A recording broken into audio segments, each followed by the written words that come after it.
Hello, everyone, and welcome back to another episode of the Daily Rants show. Now, I don't know about you. I don't. I don't know who you are. I don't know why you're listening to this, but I want to ask you a question. Have you played Subnautica before? If you answered no, you've got a major problem, buddy. You've got a major problem.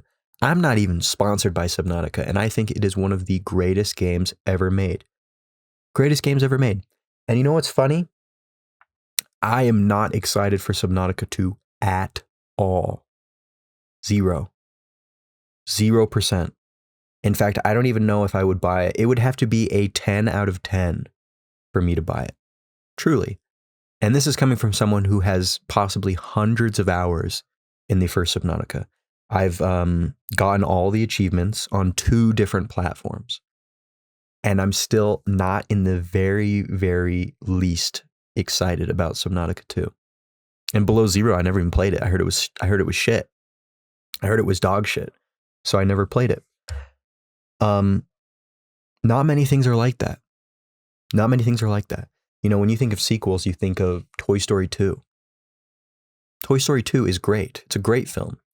Does it have that same magic of the first one? No, but it has its own magic of equal proportion. Subnautica Below Zero sucked ass. It was shit. I didn't even play it. So I don't know if I can talk about it, how much it was shit. But I haven't seen very many good things about it. Not at all. People don't like the vehicles. People don't like the characters. People don't like the worlds. People don't like the fauna or the flora. They hate it all. I don't know if I can blame them, really. You know, the beauty about Subnautica, the first one, is you have no idea what to do. You know, on your first playthrough, if you haven't watched someone play through it, for me, it was Markiplier when I was like a fetus. You know, you don't know what to do. You crash land on the world. The only tutorials it gives you are like swim to the surface when you are out of oxygen, like break limestone, which is like the first thing it tells you to do. And then like maybe like a couple other ways to gather resources. And that's it.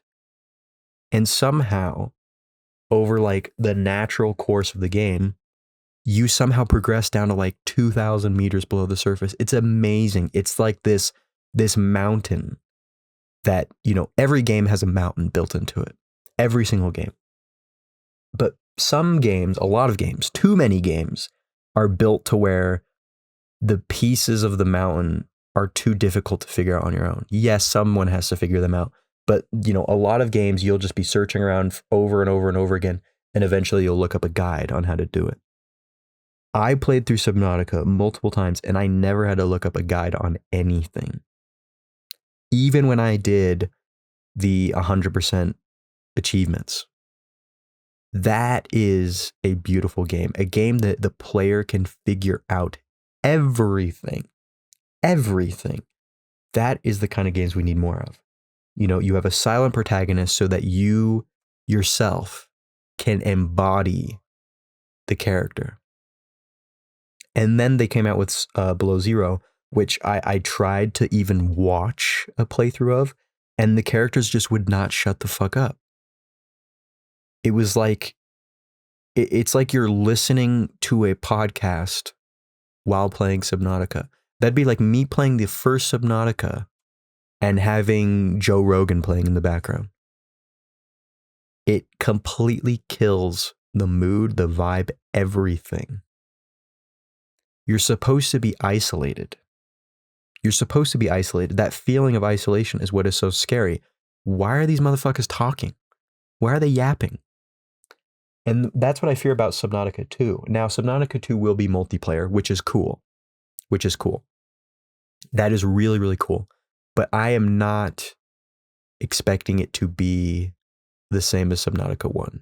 Even playing it by yourself, I don't expect that fear to be there. That same level of fear. And that's because mostly you know what to expect.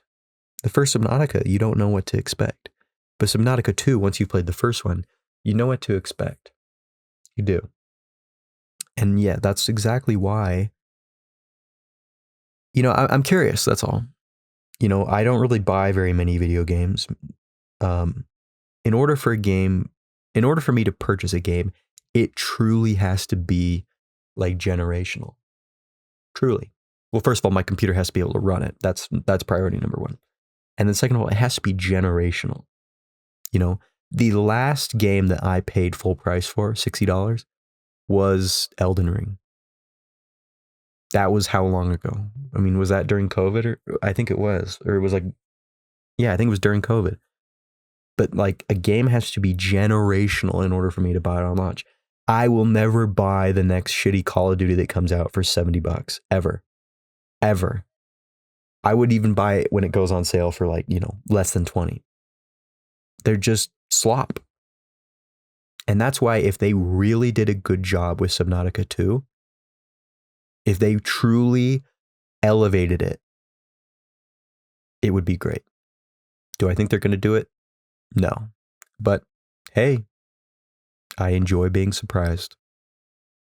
So I appreciate you listening to this, and I will see you tomorrow.